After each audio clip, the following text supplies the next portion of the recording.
Everyone welcome to one another series of code crafters. तो आज की इस लेक्चर सीरीज में हम एक नया टॉपिक स्टार्ट करने जा रहे हैं जिस टॉपिक का नाम है CSS। तो बेसिकली जो ये प्लेलिस्ट होने वाली है इस टॉपिक की एक कंप्लीट प्लेलिस्ट होने वाली है। ऐसा नहीं है कि हम इसमें कोई कंसेप्ट स्किप करेंगे या प्रोजेक्ट्स कम बनाएंगे। तो बेसिकली ये CSS का कोर्स एक डिटेल्ड कोर्स होने वाला है CSS के ऊपर। इसमें हम हर एक कंसेप्ट पढ़ेंगे जो कि CSS में यूज़ होता है, आपके काम में आएगा प्रोजेक्ट्स बनाने के। और इसमें काफ़ी सारे हम प्रोजेक्ट्स बनाएंगे, काफ़ी वेबसाइट्स के CSS में क्लोन बनाएंगे और मतलब खूब सारी प्रैक्टिस करेंगे हम इस सीरीज़ में। तो आप बिना किसी सोचे समझे सीरीज़ को 100% फॉलो कर सकते हैं।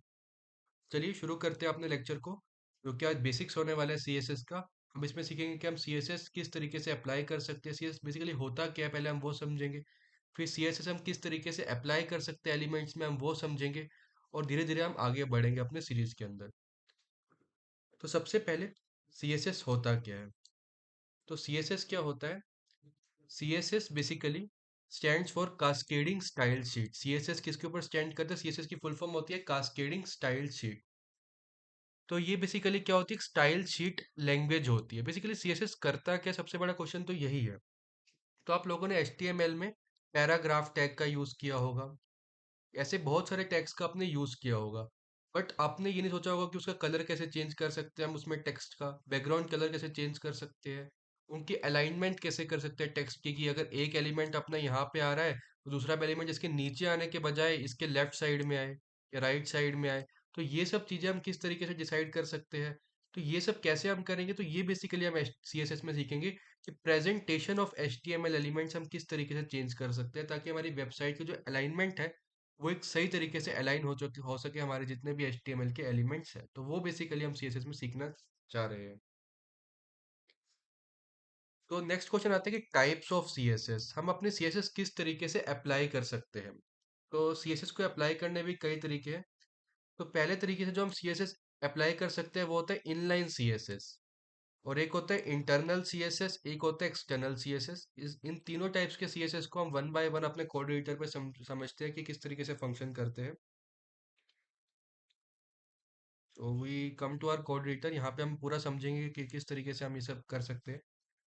तो यहाँ पे एक फाइल बना देते हैं first.html, और एक और फाइल बना देते हैं दैट इज first.css। तो ये हमने दो फाइल्स यहाँ पे बना ली। तो सबसे पहले हम HTML में क्या लिखेंगे, कोई भी बेसिक सा कोड लिखेंगे और उसके ऊपर ये तीनों प्रकार की CSS अप्लाई करके देखेंगे कि हम इनलाइन CSS कैसे लगा सकते हैं, एक्सटर्नल CSS कैसे लगा सकते हैं, इंटरनल CSS अपने HTML एलिमेंट्स में किस तरीके से लगा सकते हैं। सबसे पहले आपको एक HTML फाइल बना लेनी है जैसे .html से, और आप लोगों को एक CSS फाइल बना लेनी है जो कि बनानी है आपको .css से। चलिए इसमें कोड लिखना स्टार्ट करते हैं। तो जैसे कि अगर मैंने यहाँ पे मान लीजिए H1 हेडिंग डाली, हेलो एवरीवन। अगर मैं आपको साथ साथ में शो भी करूँ अपना डिफॉल्ट ब्राउजर में, तो आप देख सकते हैं, वन सेकेंड।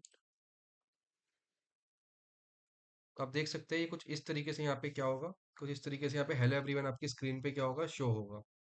जैसे कि आप यहाँ पे देख सकते हैं हेलो एवरीवन इस तरीके से शो होगा। लेकिन अगर मैं इसमें कुछ चेंजेस करना चाहता हूँ, मान लो मैं इसका कलर जो है वो आपका ब्लैक से रेड करना चाहता हूँ, तो मैं इसको किस तरीके से कर सकता हूँ। तो चलिए देखते हैं।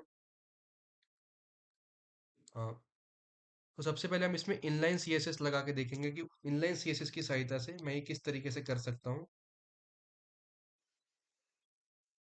तो इसके लिए आपको क्या करना होगा, यहाँ पे स्टाइल टैग लगाना होगा और उसमें आपको कलर एलिमेंट यूज करना होगा। अभी एलिमेंट के नाम क्या है, इसका सिंटेक्स क्या है, ये सब आप धीरे धीरे समझ जाएंगे। अभी सिर्फ मैं आपको इसका इनलाइन CSS सभी टाइप के CSS का सिंटेक्स समझाने के लिए कोई भी एक प्रॉपर्टी लगा के दिखा रहा हूँ एलिमेंट्स के ऊपर। जैसे मैंने इसके ऊपर कलर प्रॉपर्टी लगाई कि इसका जो कलर है वो रेड हो जाए। तो देखते हैं किस तरीके से काम कर रहा है। तो जैसे कि हम देख सकते हैं, रिफ्रेश करें तो इसका कलर क्या हो गया, रेड हो गया। तो मैंने प्रॉपर्टी बेसिकली किस तरीके से लगाई यहाँ पे। तो इसके लिए आपको क्या लिखना होगा, सबसे पहले H1 के अंदर आपको एक स्टाइल लिखना होगा, ये स्टाइल कीवर्ड लिखना होगा। स्टाइल इक्वल टू, फिर आपको ये दो कॉमास लगाने होंगे, और उसके अंदर मैंने कलर लिखा रेड। तो इस तरीके से हम इनलाइन CSS लगा सकते हैं। जैसे कि आप देख सकते हैं इस तरीके से हम लगाते हैं इनलाइन CSS। इसके अंदर हम और भी प्रॉपर्टीज लगा सकते हैं इसी स्टाइल टैग के अंदर। जो भी आपको करना है स्टाइल के अंदर ही यहाँ पे करना है। जैसे कि मैंने इसका बैकग्राउंड कलर यहाँ पे रख दिया, लेट्स से एक्वा। तो जैसे कि आप देखेंगे कि इसका बैकग्राउंड कलर भी अब क्या हो गया होगा, बैकग्राउंड कलर भी इसका चेंज हो गया होगा। तो अगर रिफ्रेश करें तो देख सकते हैं बैकग्राउंड कलर भी इसका क्या हो गया, एक्वा हो गया है। तो इस तरीके से आपको जो भी प्रॉपर्टीज अप्लाई करनी है यहाँ पे, आपको यहाँ पे जो भी प्रॉपर्टीज अप्लाई करनी है, आप H1 लिखो, यहाँ पे स्टाइल यूज करो। स्टाइल के अंदर कलर सेट करना है तो कलर लिख दो, बैकग्राउंड कलर सेट करना है तो बैकग्राउंड कलर लिख लो। तो इस तरीके से हम यहाँ पे इनलाइन CSS का क्या कर सकते हैं, यूज कर सकते हैं। तो होप सो आपको इनलाइन CSS समझ में आ गया होगा किस तरीके से काम करता है।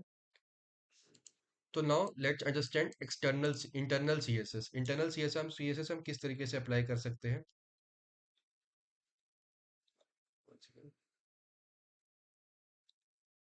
इतने रहने देते हैं इसको।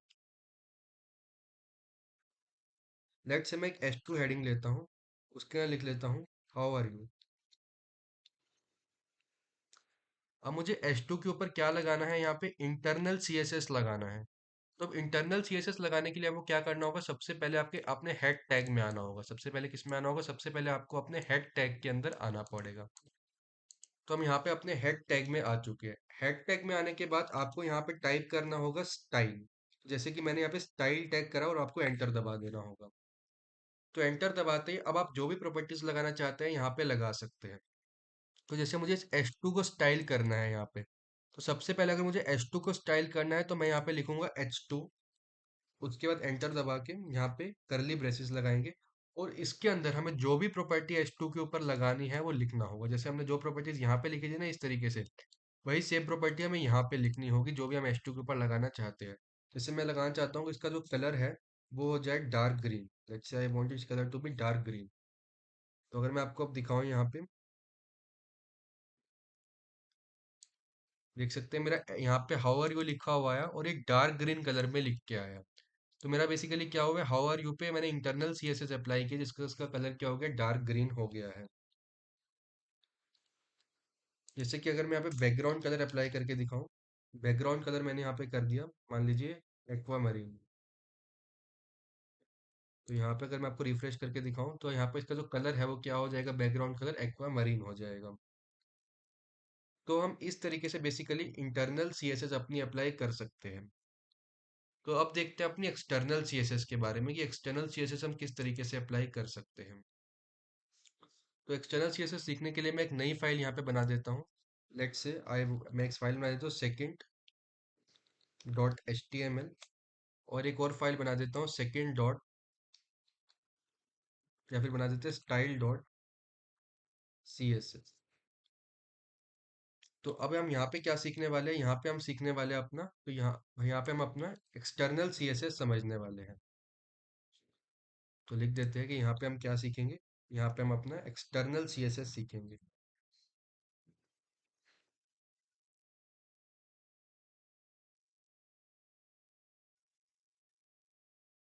तो एक्सटर्नल CSS लगाने से पहले आपको क्या करना है, दो फाइल बना लेनी है। एक तो HTML जो फाइल बनाओगे, आपको CSS के लिए एक अलग से फाइल बनानी है। जैसे यहाँ पे मैंने फाइल बनाई है स्टाइल डॉट CSS, मतलब आपको CSS लगाने के लिए अलग फाइल बनानी पड़ेगी एक्सटर्नल CSS में।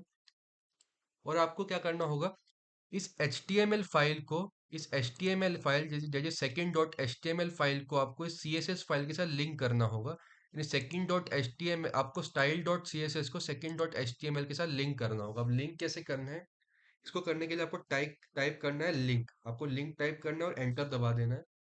और इसके अंदर आपको क्या लिखना है, जो भी आपने इस फाइल का नाम रखा है वो लिखना है। जैसे इस केस में मैंने इस फाइल का नाम रखा है स्टाइल डॉट CSS, तो यहाँ पे आपको लिख देना है स्टाइल डॉट CSS। तो इस तरीके से लिखने से क्या हो गया, जो आपकी CSS फाइल है वो आपकी HTML फाइल के साथ क्या हो गई है, लिंक हो गई है। जैसे अगर मैं इसके अंदर मान लीजिए एक H1 टैग लगाता हूँ और इसमें लिखता हूँ हाउ आर यू, एंड इसे हम ओपन कर देते हैं विद लाइव सर्वर। तो आप देख सकते हैं यहाँ पे हमारे पास लिखा हुआ है हाउ आर यू। अब मान लीजिए एक्सटर्नल CSS के माध्यम से मैं इसका जो बैकग्राउंड कलर है वो रेड करना चाहता हूँ, तो मैं किस तरीके से कर सकता हूँ। तो मैं जाऊँगा स्टाइल डॉट CSS में और देखूंगा मुझे किसके ऊपर स्टाइल लगाना है। जैसे मुझे H1 के ऊपर स्टाइल लगाना है, तो मैं यहाँ पे लिखूंगा H1, एंटर दबाऊंगा और यहाँ पे लिख दूंगा कलर जो इसका है वो कर दो रेड, इसका बैकग्राउंड कलर कर दो मान लीजिए एक्वामरीन। तो इस तरीके से जैसे मैंने दो प्रॉपर्टीज यहाँ पे अप्लाई करी, तो अगर अब मैं चेक करूँ वहाँ जाके कि आई सही में अप्लाई हुआ हुआ है कि नहीं, तो आप देख सकते हैं ये पूरा अप्लाई हो चुका है। इसका जो कलर है वो रेड बन चुका है और इसका बैकग्राउंड कलर एक्वा मरीन बन चुका है। तो इस तरीके से बेसिकली हम क्या अप्लाई कर सकते हैं, यहाँ पे एक्सटर्नल सीएसएस को अप्लाई कर सकते हैं। तो अपनी स्लाइड्स में वापस आते हैं। तो इसमें बेसिकली हमने इनलाइन सीएसएस के बारे में पढ़ लिया, इंटरनल सीएसएस के बारे में पढ़ लिया, एक्सटर्नल सीएसएस के बारे में पढ़ लिया। आपको स्लाइड्स में भी इन सबके एग्जांपल गिवन है। जैसे inline CSS applies style directly with in an HTML element, मतलब उस एचटीएमएल एलिमेंट को डायरेक्टली स्टाइल करना है तो हम इनलाइन सीएसएस का यूज कर सकते हैं। एग्जांपल है जैसे पैराग्राफ टैग है, इसमें मैंने क्या किया, स्टाइल लिखा और इसमें इक्वल डाल के मुझे कलर रेड करना है तो मैंने इस तरीके से कलर रेड रख दिया। ये चीज़ मैंने आपको सेम अभी कोड एडिटर पे करके दिखाई है। आपके नोट्स के रेफरेंस के लिए भी मैंने आपको ये एग्जांपल यहाँ पे दे दिया है, और ये नोट्स आपको पीडीएफ में नीचे डिस्क्रिप्शन में प्रोवाइड कर दिए जाएंगे। नेक्स्ट जो सीएसएस है वो है हमारी इंटरनल सीएसएस। इंटरनल सीएसएस क्या होती है? Internal CSS is defined with in a style tag inside the HTML document. जैसे मैंने आपको बताया था हेड टैग के अंदर, इसमें अब यहाँ पे मैंने लिखा नहीं है, बट हेड टैग के अंदर आपको एचटीएमएल ओपन करना होगा, एचटीएमएल का टैग, और यहाँ पे एचटीएमएल का टैग क्लोज करना होगा, और इसके अंदर आप सीएसएस की प्रॉपर्टीज लिख सकते हैं। जैसे यहाँ पे एक पैराग्राफ है, दिस इज ब्लू टेक्स्ट, तो मैं यहाँ पे पैराग्राफ लिखूंगा, करली ब्रेसेस लगाऊंगा, और यहाँ पे कलर क्या कर दूंगा, कलर कर दूंगा ब्लू के बराबर। तो इस तरीके से हम इंटरनल सीएसएस अपनी फाइल में अप्लाई कर सकते हैं। नेक्स्ट है external CSS. External CSS is stored in separate file. जैसे एक अलग फाइल बना सकते हैं, जैसे यहाँ पे डॉट सीएसएस फाइल बना लो, मतलब डॉट सीएसएस जैसे आप फर्स्ट डॉट सीएसएस लिख सकते हो, स्टाइल डॉट सीएसएस लिख सकते हो, जो भी आप नाम बनाना चाहो फाइल को बना सकते हो, लेकिन जो उसकी एक्सटेंशन है वो डॉट सीएसएस होनी चाहिए।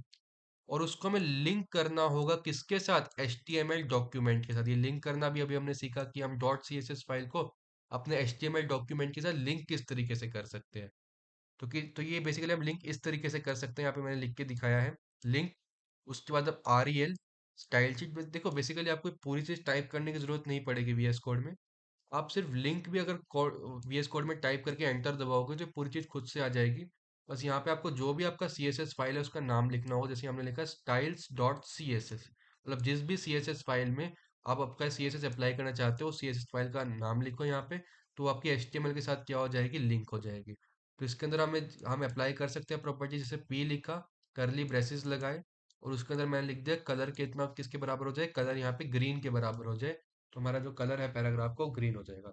तो बेसिकली इन सबका प्रैक्टिकल मैंने आपको पहले ही कोड एडिटर पे करके दिखा दिया है। उसका भी कोड एडिटर का भी आपको पूरा मतलब मैं डिस्क्रिप्शन में डाल दूंगा उसका भी लिंक, जहाँ से आप उस सभी कोड को एक्सेस कर पाओगे, और ये आपको PDF फॉर्मेट में नोट्स भी आपको मैं प्रोवाइड करा दूंगा। तो आगे देखते हैं CSS सिलेक्टर के बारे में। अब ये CSS सिलेक्टर क्या होता है? तो जब मैं आपको अभी ये टाइप्स ऑफ CSS बता रहा था, उसमें आपने गौर किया होगा कि मैं एक चीज कर रहा था यहाँ पे। जैसे मुझे मान लीजिए यहाँ पे पैराग्राफ के ऊपर H1 के ऊपर मान लीजिए CSS लगानी थी, तो यहाँ पे मैं H1 लिख रहा था और उसके बाद उसके ऊपर ये प्रॉपर्टीज अप्लाई कर रहा था। तो मैंने यहाँ पे H1 ही क्यों लिखा?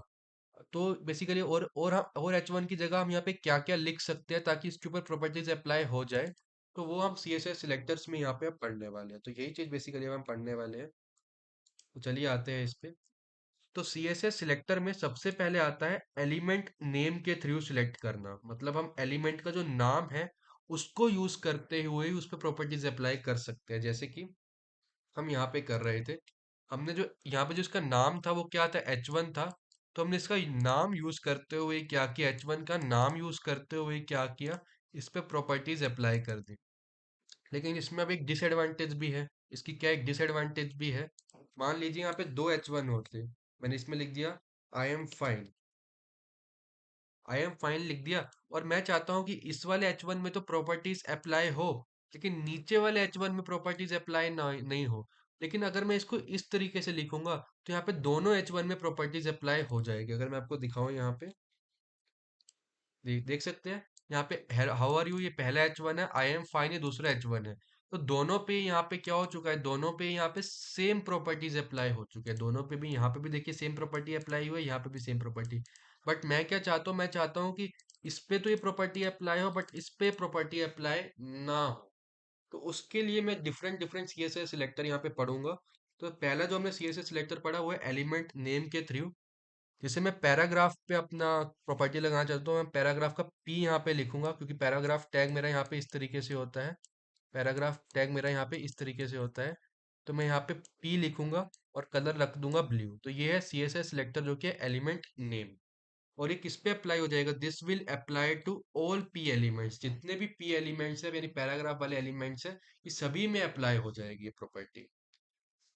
अगला आता है CSS सिलेक्टर, जो कि आता है क्लास। अगला क्या आता है? क्लास। अब मैं क्या कर सकता हूँ? अपने हर एलिमेंट को एक क्लास दे सकता हूँ। जैसे मान लीजिए मेरे पास तीन चार एलिमेंट है। मान लीजिए मेरे पास एक पैराग्राफ है, मान लीजिए मेरे पास एक H1 है, मान लीजिए मेरे पास क्या है, कोई div टैग है, मान लीजिए मेरे पास कोई H2 है।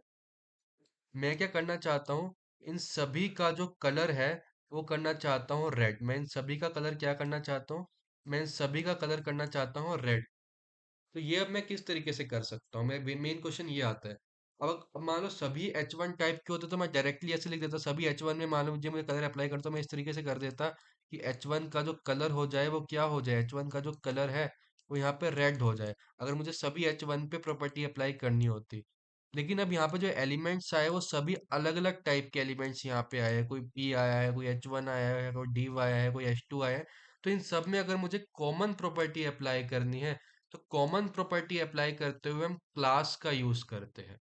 तो इसको यूज किस तरीके से करते हैं वो हम बाय एग्जांपल यहाँ पे देख लेते हैं। एक नेक्स्ट फाइल बना लेते हैं, मान लीजिए थर्ड डॉट HTML। और एक फाइल बना लेते हैं स्टाइलर डॉट CSS। तो इस पे हम अपना बेसिक टेक्स्ट वगैरह लिख देते हैं। और यहाँ पे मैं लिंक भी कर देता हूँ, इसको लिंक कर देते हैं ./stylr.css। डॉट स्लैश आप ना भी लगाइए, उसमें भी कोई दिक्कत नहीं है। आप नॉर्मली ऐसे भी लिख सकते हैं stylr.css। इसमें जैसे मैंने एक H1 टैग बनाया, हेलो एवरीवन।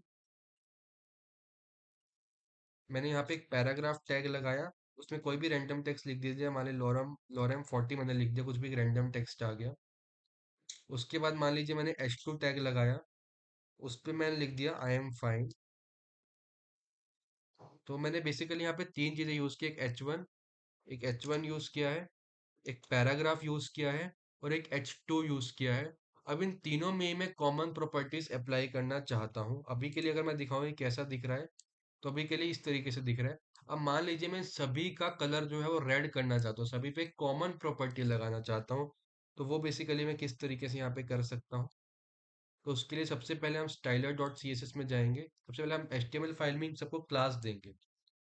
जैसे मैंने इसको क्लास दे दी, मान लीजिए ए के बराबर। सबका हम एक क्लास नेम डिफाइन करेंगे। तो आप देख लीजिए क्लास किस तरीके से यहाँ पे लेनी है। अब यहाँ पे क्लास टाइप कीजिए और यहाँ पे सबको कॉमन क्लास नेम दे दीजिए। जैसे मैंने सबको यहाँ पे सेम क्लास नेम दे रहा हूँ, दैट इज ए। इसको ही मैंने क्या दे दिया, क्लास नेम दे दिया ए के बराबर। तो अब हम जाएंगे अपना stylr.css में। stylr.css में अब इसको एक्सेस किस तरीके से करेंगे?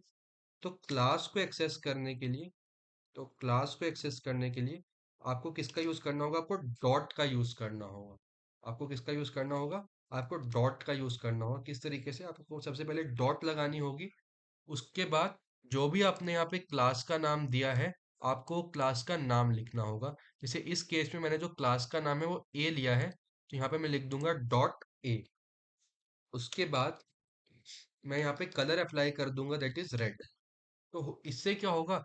जिस जिस एलिमेंट की जो क्लास है वो ए है, उन सभी एलिमेंट्स का जो कलर है वो कितना किसका बराबर हो जाएगा? उन सभी एलिमेंट्स का जो कलर है वो यहाँ पे रेड हो जाएगा। जैसे कि अगर मैं आपको दिखाऊं, तो आप देख सकते हैं इन सभी का कलर क्या हो गया, इन सभी का कलर ही यहाँ पे रेड हो गया। तो इस तरीके से हम बाय क्लास अपने एलिमेंट्स के ऊपर प्रॉपर्टी अप्लाई कर सकते हैं। तो चलिए अगले CSS सिलेक्टर देखते हैं। जो अगला CSS सिलेक्टर है वो है हमारे पास यहाँ पे आईडी। आईडी को हम किस तरीके से अप्लाई कर सकते हैं? मान लीजिए, जैसे मान लीजिए मेरे पास यहाँ पे दो पैराग्राफ है। एक पैराग्राफ है जिसके अंदर कुछ कंटेंट यहाँ पे लिखा हुआ है, ये मेरा पहला पैराग्राफ हो गया। ऐसे ही मेरे ये मेरा पहला पैराग्राफ है। उसके बाद ऐसे इसी तरीके से मेरे पास एक और पैराग्राफ है, मान लीजिए यहाँ पे कहीं। और इसके अंदर भी क्या लिखा हुआ है, कुछ कंटेंट यहाँ पे क्या हुआ है, कुछ कंटेंट यहाँ पे लिखा हुआ है। अब मैं चाहता हूँ कि जो मेरी प्रॉपर्टीज है मान लीजिए मैं बैकग्राउंड कलर इन दोनों का डार्क ग्रीन करना चाहता हूँ, मैं इसका तो बैकग्राउंड कलर, इसका तो कलर मैं डार्क ग्रीन करना चाहता हूँ, बट मैं चाहता हूँ कि इस वाले पैराग्राफ का जो कलर है वो डार्क ग्रीन ना हो। तो वो मैं बेसिकली किस तरीके से कर सकता हूँ, मेन क्वेश्चन ये है अब यहाँ पे। देखिए, अगर मैं डायरेक्टली यहाँ पे अप्लाई कर दूंगा, दैट इज पैराग्राफ लिख के, पी लिख के, मैं यहाँ पे अगर मैं यहाँ पे प्रॉपर्टीज अप्लाई कर दूं जो भी कलर वगैरह की, तो दोनों पे अप्लाई हो जाएगी। इस पैराग्राफ पे भी वो प्रॉपर्टी अप्लाई हो जाएगी, वो प्रॉपर्टी इस पैराग्राफ पे भी अप्लाई हो जाएगी। बट मैं चाहता हूँ कि वो इस पे तो अप्लाई हो, बट इस पे वो अप्लाई ना हो। तो वो मैं किस तरीके से कर सकता हूँ? अगर मैं यहाँ पे, एक तो तरीका है कि मैं क्लास का यूज करूँ, कि मैं इसको क्या कर दूं, एक क्लास दे दूं और उस क्लास के ऊपर प्रॉपर्टीज अप्लाई कर दूं। लेकिन उससे भी बेटर तरीका है, अगर मैं एक ही एलिमेंट के ऊपर कुछ प्रॉपर्टी अप्लाई करना चाहता हूँ, तो मैं उसको आईडी दे सकता हूँ। मतलब उस आईडी क्या होता है, हर एलिमेंट की यूनिक आईडी होती है। मतलब अगर कोई आईडी मैं इसको दूंगा तो वो आईडी मैं इसको नहीं दे सकता, हर हर हर एलिमेंट की आईडी दे सकते हो, और वो आईडी यूनिक होगी हर एलिमेंट के लिए। ताकि अगर हम एक प्रॉपर्टी जो है सिर्फ एक ही एलिमेंट पे लगाना चाहते हैं यूनिकली, तो उस केस में हम आईडी का यूज कर सकते हैं। जैसे कि मैं आपको करके दिखाता हूँ। जैसे कि यहीं पे मान लो, एक मेरे पास क्या है, एक और मेरे पास क्या है, मेरे पास मान लीजिए कोई भी एक पैराग्राफ टैग ही मान लीजिए।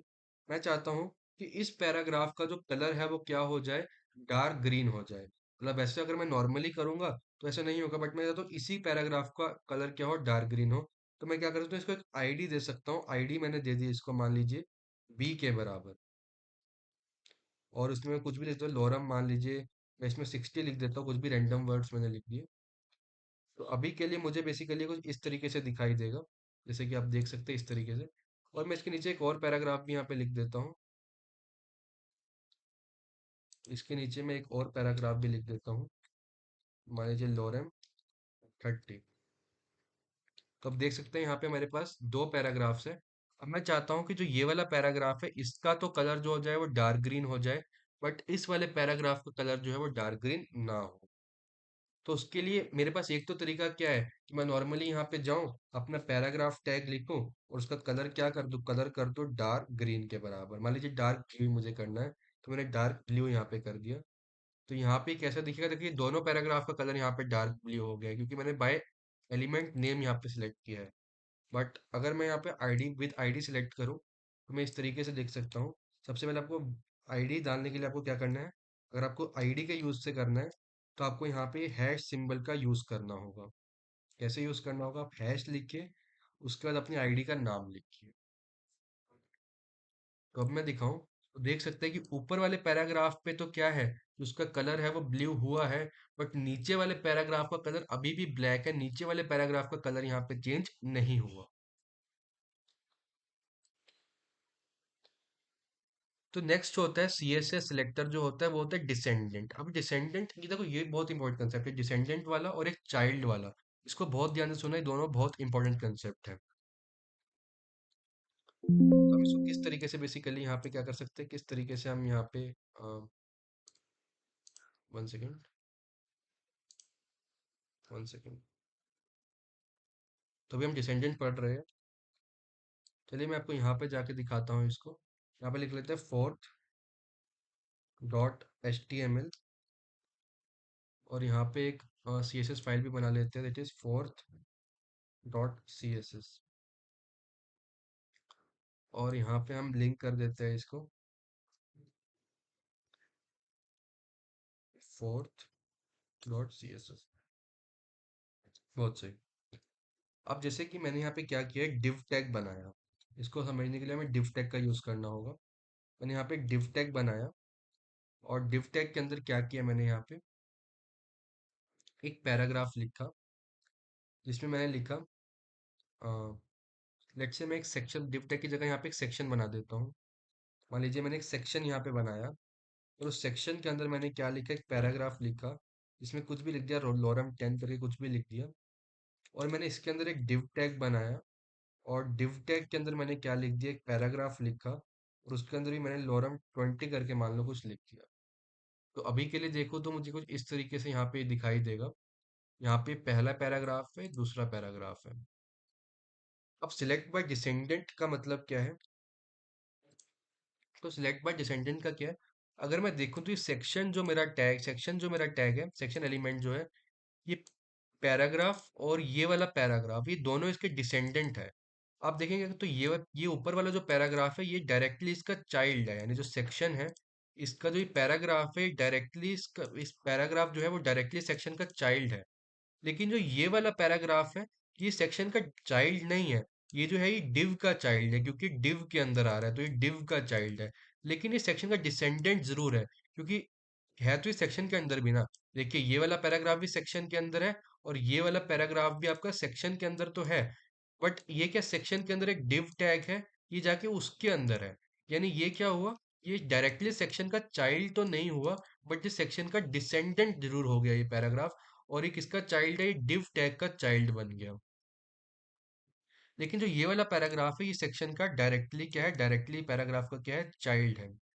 तो अगर मैं चाहता हूँ कि जब मैं एक प्रॉपर्टी लगाऊं तो सभी डिसेंडेंट्स में लग जाए, यानी इस पैराग्राफ पे भी वो प्रॉपर्टी लग जाए, इस पैराग्राफ पे भी वो प्रॉपर्टी लग जाए, तो मैं उसके लिए क्या यूज करता हूँ, उसके लिए मैं सिलेक्शन बाय डिसेंडेंट यूज कर सकता हूँ।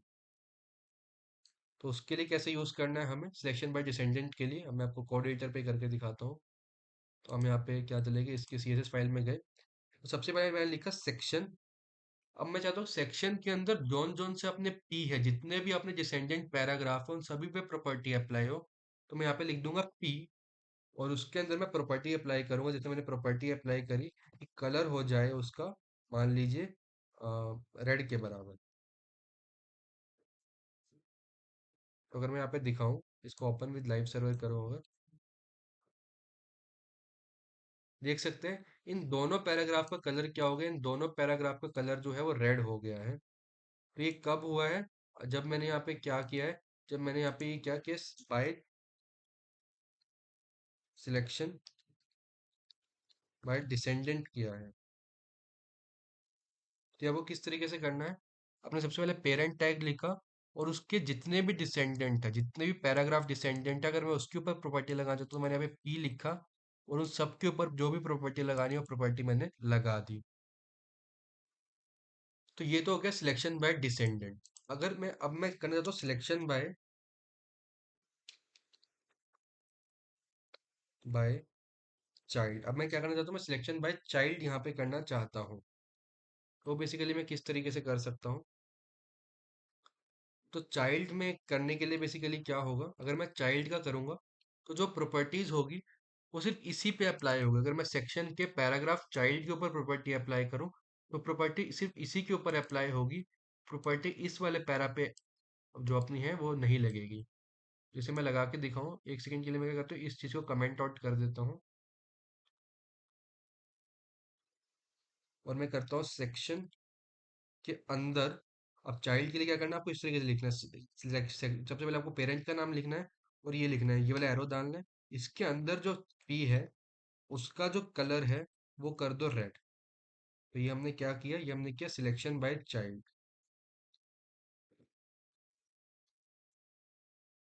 तो अगर मैं आपको यहाँ पे दिखाऊं तो देख सकते हैं, यहाँ पे क्या हुआ, सिर्फ ऊपर वाले का ही कलर रेड हुआ, यहाँ पे जो नीचे वाला है इसका कलर क्या हुआ, ब्लैक का ब्लैक रहा। तो इस तरीके से हम क्या कर सकते हैं, यहाँ पे सिलेक्शन बाय चाइल्ड कर सकते हैं, यानी चाइल्ड सिलेक्टर का यूज कर सकते हैं।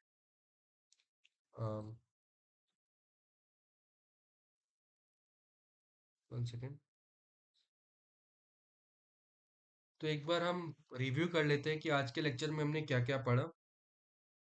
तो आज के लेक्चर में सबसे पहले तो हमने क्या पढ़ा, सबसे पहले हमने आज के लेक्चर में पढ़ा कि CSS होता क्या है, कि CSS होता क्या है।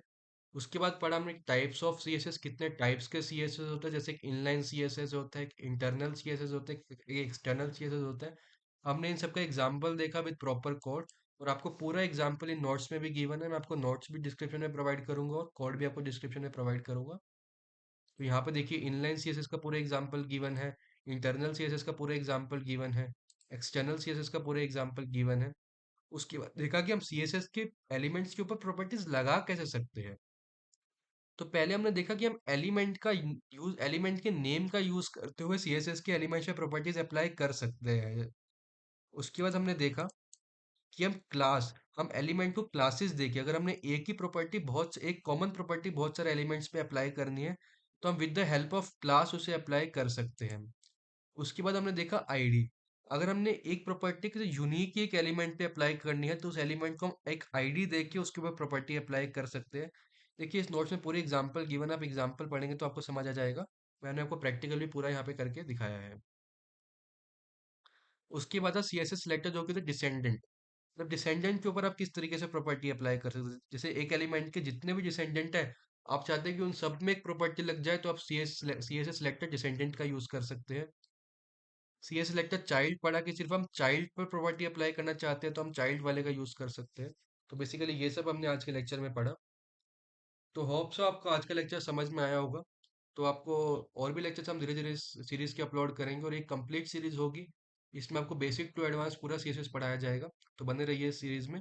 चैनल को सब्सक्राइब करिए, वीडियो को लाइक करिए। Thank you.